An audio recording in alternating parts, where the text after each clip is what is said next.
महाराष्ट्राचा राज्यप्राणी असलेला शेकरू हा दुर्मिळ प्राणी नुकताच दापोलीमध्ये आढळून आलाय। दापोली विद्यापीठाच्या परिसरामध्ये या दुर्मिळ शेकरूचं दर्शन झालंय। त्यामुळे प्राणीप्रेमींमध्ये सध्या आनंदाचं वातावरण आहे।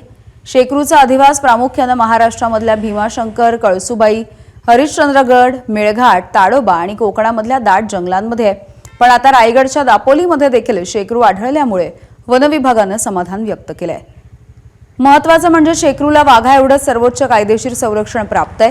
त्यामुळे या दुर्मिळ प्राण्यांची संख्या सध्या वाढते आहे।